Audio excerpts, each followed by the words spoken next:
Chicago, summer of 1858. The heat is so intense that horses collapse right in the streets. The pavement softens beneath people's feet.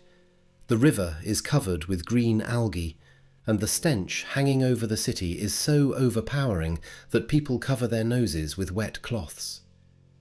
Many find relief in the only affordable escape they have, ice cream. It is sold on nearly every street corner, inexpensive enough for almost anyone to buy, and the lines never disappear from morning until night. Children eat it right there on the sidewalks, while adults carry it home in metal tins. Before long, people begin to die. At first, only a few, then dozens. Soon, the death toll reaches into the hundreds. Doctors diagnose typhoid fever, a disease that attacks the body's internal organs and often proves fatal within weeks. High fever, delirium, internal bleeding. By the end of the summer, the epidemic claims more than 1,500 lives in Chicago alone. City officials begin searching for the source of the outbreak, and eventually they find it in the last place anyone expected. It turns out to be the ice itself. It had been cut directly from the city's lakes, where sewage drained into the water. The blocks of ice were packed in sawdust, transported to factories, and used to make the very ice cream people relied on to survive the scorching heat. They bought it without realizing that every bite could expose them to a deadly infection. But this is not where the story of ice cream begins. By 1858, it had already existed for thousands of years. During that time, it travelled through the imperial palaces of China, the bustling markets of the Arab world, the royal kitchens of Italy, and the elegant salons of Paris, before finally arriving on the streets of Chicago. To understand how that happened, we have to go back to the very beginning, to snow, to the mountains, and to the first person who decided to put ice into their mouth. Most people, if you stopped them on the street and asked who invented ice cream, would probably say the Italians or the French. Some might even mention the famous legend of Catherine de' Medici, who supposedly brought the recipe from Florence to Paris in the 16th century. But the historical evidence simply doesn't support that story. The legend appeared long after the events it describes, and lacks reliable documentation. We'll come back to it later. The real story begins somewhere entirely different, and nearly 1,000 years earlier. China during the Tang dynasty, 7th century AD. Emperor Taizong, one of the most celebrated rulers in Chinese history, whose reign marked a golden age of art and trade, was especially fond of chilled desserts. According to imperial court records, the palace maintained special ice houses stocked with ice harvested from the mountains during the winter. Court chefs mixed it with buffalo milk, flour, and camphor, an aromatic substance that created a cooling sensation. Historians still debate what this dessert actually was. Most likely, it was a frozen dairy dish that only vaguely resembled modern ice cream. But its essential idea was already there: cold, a milk-based mixture, and sweetness. That concept would survive for centuries. Only the emperor and his closest circle were allowed to enjoy this dessert. The chefs entrusted with its preparation were required to keep the recipe secret, and revealing it could result in severe punishment. From the very beginning of its history, frozen desserts were more than just food. They were a symbol of privilege and status.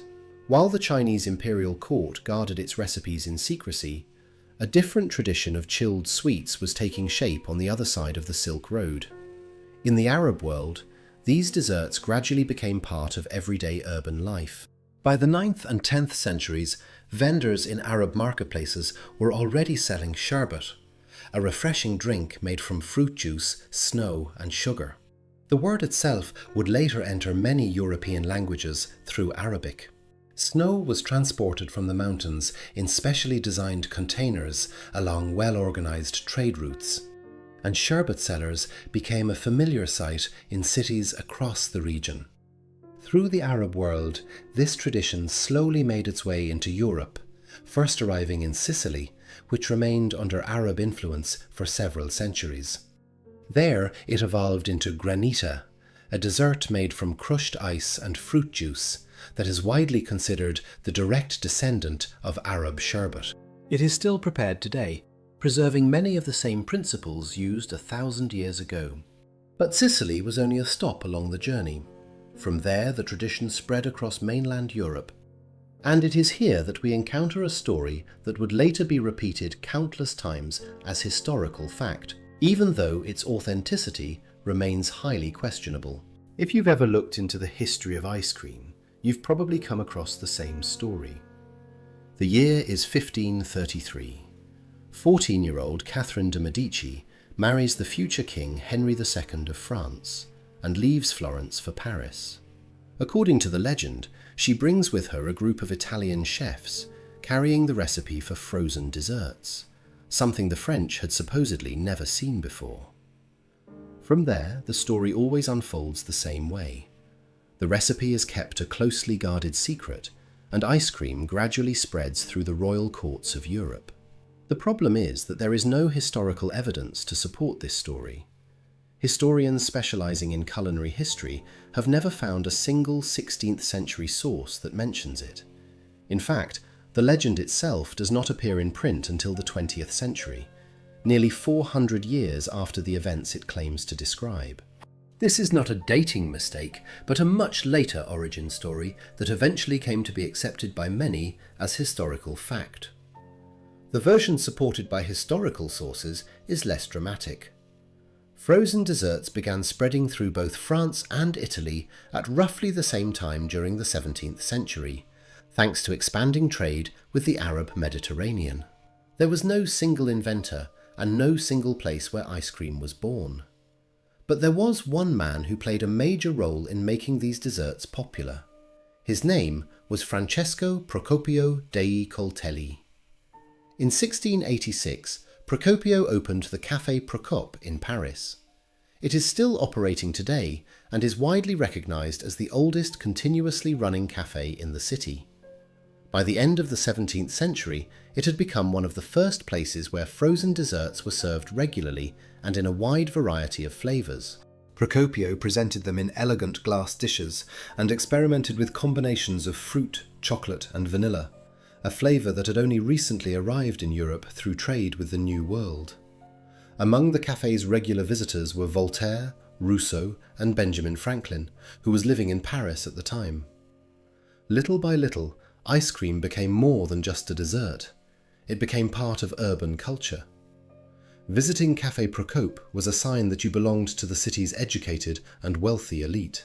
In that sense, the café played much the same role that famous coffee shops and high-end restaurants do today, serving as gathering places for a particular social circle. But one problem remained, one that no chef of the time could solve: ice. For most of its history, ice cream was limited by one simple problem. It required ice. Ice was available mainly during the winter, while demand for frozen desserts reached its peak in the summer. As a result, ice cream remained a luxury for centuries, affordable only to those who could build and maintain ice houses. Even in the homes of wealthy Parisians, ice was expensive and scarce during the summer months. For most people, ice cream was an occasional treat, enjoyed only during festivals or special celebrations. In the early 19th century, a 22-year-old Boston entrepreneur named Frederick Tudor proposed an idea that many believed was impossible. He planned to cut ice from the frozen lakes of New England, pack it in sawdust for insulation, and ship it to warmer climates, first to Cuba and the Caribbean, and eventually to other parts of the world. Most people dismissed the idea as absurd. Newspapers mocked him, his own relatives refused to finance the business, and one Boston magazine sarcastically suggested that his next product would be bottled air. The first shipment of ice that Tudor sent to Martinique in 1806 arrived only partially intact. Reliable storage methods had not yet been developed, and local merchants had no idea what to do with such an unusual product, so they refused to buy it. Tudor lost nearly his entire fortune and ended up in debtor's prison. After his release, he decided to try again. He experimented with different insulating materials, studied the properties of sawdust, improved the design of ice storage facilities, and searched for ways to reduce losses during transportation. At the same time, he persuaded merchants and restaurant owners to use ice, teaching them how to store it properly. To create demand, Tudor even gave away free ice cream and demonstrated the appeal of chilled drinks. By the 1830s, his company was shipping ice to India, Australia, China, and the Caribbean. Over time, Frederick Tudor became one of Boston's wealthiest businessmen and earned the nickname the Ice King. His work laid the foundation for the global trade in natural ice. It was the rapid growth of this industry that eventually made ice a mass-market commodity, bringing it to cities like Chicago. But as the market expanded, competition intensified, and so did the pressure to cut costs. Some companies began harvesting ice from any body of water they could find, paying little attention to sanitation. One consequence of that practice was the deadly epidemic that struck Chicago in the summer of 1858. The tragedy revealed just how dangerous dependence on natural ice could be. It became clear that new methods of refrigeration were needed, ones that did not rely on harvesting ice each winter. While engineers searched for those solutions, another breakthrough came from an unexpected source: a woman who transformed the very way ice cream was made. In 1843, an American woman named Nancy Johnson patented a hand-cranked ice cream maker with a rotating paddle inside a metal container surrounded by ice and salt. The salt lowered the freezing point of the ice, allowing the mixture to cool more quickly and evenly, while the constant churning prevented large ice crystals from forming. The result was a much smoother ice cream, and the entire process took about 20 minutes instead of several hours. For families with access to ice, homemade ice cream suddenly became a practical reality. Shortly after receiving her patent, Nancy Johnson sold the rights to her invention for just $200. The patent was later acquired by William Young, who launched the large-scale production of ice cream makers and built a successful business around them. Johnson herself never took part in the commercial success of her invention and received no further financial benefit from it. Nancy Johnson's story is often cited as an example of how many women inventors in the 19th century were unable to profit from their own innovations. But the importance of her invention extended far beyond the patent itself. It dramatically simplified the process of making ice cream and made it accessible to a much larger portion of society. By the middle of the 19th century, ice cream was gradually becoming more than a rare luxury reserved for aristocrats and the wealthy. It was turning into an everyday treat. And that was when something happened that no one saw coming. But before the waffle cone made its famous debut at the St. Louis World's Fair, another development in the United States had already transformed the way people enjoyed ice cream. By the end of the 19th century, soda fountains had become a common feature of American cities. These establishments served carbonated water mixed with fruit syrups and ice cream, and they quickly evolved into popular social gathering places, especially for young people. However, in many American communities, Sunday was considered a day of rest, when entertainment and certain worldly pleasures were discouraged. In some cities, local regulations even restricted or prohibited the sale of carbonated beverages on Sundays. The owners of soda fountains came up with a simple solution. On Sundays, they left the carbonated water out of the recipe and served only ice cream topped with flavored syrup. Over time, this new dessert became known as the sundae. A widely accepted explanation suggests that the spelling was changed from Sunday to Sunday in order to avoid religious associations, although historians still debate the true origin of the name. One of the earliest documented sales of a sundae dates back to 1892 in Ithaca, New York. At the same time, several other American cities also claim to be its birthplace. Disputes like these are common in the history of many famous foods. Today, the chocolate sundae topped with whipped cream remains one of the world's most recognizable desserts. Its creation was not the result of a culinary breakthrough, but of an attempt to adapt to the social and religious customs of its time. The year is 1904, the World's Fair in St. Louis. Over the course of 7 months, more than 20 million people pass through its gates. Ice cream vendors work almost non-stop, and at the busiest moment of the day, one of them runs out of paper cups. According to the most popular version of the story, a neighbouring vendor named Ernest Hamwi, a Syrian immigrant selling thin, waffle-like pastries, rolls one into a cone and suggests using it instead of a cup. Visitors love the idea, and waffle cones quickly become a sensation. Who actually came up with the idea first remains a matter of debate. Several people later claimed credit for the invention, and historians have never reached a definitive conclusion. What is clear, however, is that the St. Louis World's Fair played the decisive role in popularizing the waffle cone, turning it into one of the most recognizable ways to serve ice cream. The story brought together several culinary traditions at once: waffle-making techniques with Middle Eastern roots, Europe's long tradition of ice cream making, and an American World's Fair that introduced the idea to millions of people. While the way ice cream was served was changing in St. Louis, another transformation was taking place across the Atlantic. In Europe, someone was working on a breakthrough that would change the texture and quality of ice cream itself. And the person behind it was not a chef, but a chemist. In the late 1940s, a team of British researchers working in the food industry began searching for ways to make ice cream production more efficient. Among them was a young chemist named Margaret Roberts, who would later become British Prime Minister Margaret Thatcher. The team studied how changes in the manufacturing process affected the structure of the finished product. One of their solutions was to increase the amount of air incorporated into the mixture during churning.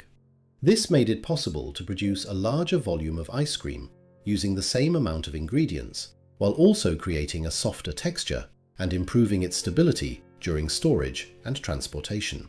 For manufacturers, it meant a more efficient and cost-effective production process. It was this technology that helped popularize soft-serve ice cream, the kind now sold in vending machines, fast food restaurants, and street kiosks around the world.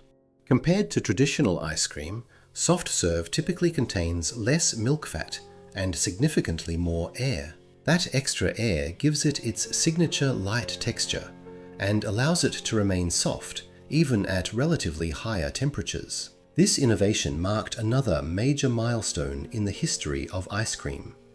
It made production less expensive and the dessert itself more affordable for millions of people around the world. From that point on, ice cream completed its transformation from a seasonal luxury into a truly mass-market food. While the ice cream market in the West evolved through competition, private companies, and aggressive marketing, the Soviet Union developed a very different model. There, ice cream gradually became not only a popular food, but also one of the most recognizable symbols of everyday Soviet life. In the 1930s, Anastas Mikoyan, the Soviet People's Commissar for the food industry, traveled to the United States, where he studied large-scale food manufacturing, including ice cream production. After returning to the Soviet Union, he helped launch the development of the country's own ice cream industry. New factories were built, industrial production expanded, and ice cream became increasingly accessible to ordinary people. Production was regulated by strict state standards that defined both the ingredients and the quality requirements. Classic Soviet plombier was made with dairy fat rather than vegetable fat substitutes, helping it earn a reputation as a premium quality product. Because the same standards applied across the country, its taste remained remarkably consistent from one region to another. Foreign visitors to the Soviet Union during the Cold War often mentioned Soviet ice cream in their memoirs as one of the distinctive features of everyday life. Another characteristic that stood out was the fact that people bought and ate ice cream regardless of the season, even in the middle of winter. After the collapse of the Soviet Union, the market changed dramatically. Numerous new manufacturers entered the industry, introducing new recipes that often included vegetable fats and other ingredients rarely used in traditional Soviet plombier. As a result, the flavour of classic Soviet ice cream became, for many people, a symbol of nostalgia for a vanished era. To this day, debates continue over whether Soviet plombier was truly superior to its modern counterparts. But those arguments are driven more by personal memories and preferences than by any definitive historical conclusion. Today, the global ice cream market is worth roughly $200 billion a year, comparable to the annual GDP of many smaller countries. The United States, Australia, and New Zealand remain among the world's largest consumers of ice cream on a per capita basis. At the same time, China, where the industrial ice cream market was relatively small just a few decades ago, now ranks first in the world by total consumption and continues to grow rapidly. The world's largest manufacturers produce billions of servings every year. International companies sell ice cream in dozens, even hundreds of countries, making it one of the most globalized products in the food industry. Japanese mochi filled with ice cream, once virtually unknown outside Japan, has become popular across international markets. Italian gelato, often regarded as an ancient national tradition, actually took its modern form only in the 20th century and remains one of Italy's most iconic culinary exports. The industry continues to evolve. In recent years, lactose-free and plant-based ice creams made from coconut, oat, and almond ingredients have grown from niche products into one of the fastest expanding segments of the market. Both major manufacturers and small companies are experimenting with new technologies, including flash freezing with liquid nitrogen, developing sugar-free recipes, and creating products enriched with probiotics and other functional ingredients. Ice cream is steadily adapting to changing consumer preferences, although only time will tell how successfully it can establish itself as part of a healthy diet. The journey of ice cream stretches from mountain snow to modern industrial freezers, from the private kitchens of Chinese emperors to street kiosks around the world, from Arab sherbet and Sicilian granita to Parisian cafes, American factories, and the global food industry. It is a story of how a rare luxury gradually became an everyday treat, how technological innovations transformed an entire industry, and how human mistakes sometimes led to tragic consequences. Neither Emperor Taizong, nor Frederick Tudor, nor Nancy Johnson, nor Francesco Procopio, nor any of the other people in this story could have imagined the impact their decisions would have centuries later. Each of them was simply solving the problems of their own time, preserving ice, simplifying production, making desserts more accessible, or introducing them to a new audience. Together, those independent efforts gave rise to a product that is now recognized in almost every corner of the world. The history of ice cream is not the story of a single great invention. It was built gradually, through countless small discoveries, engineering breakthroughs, cultural traditions, and fortunate coincidences.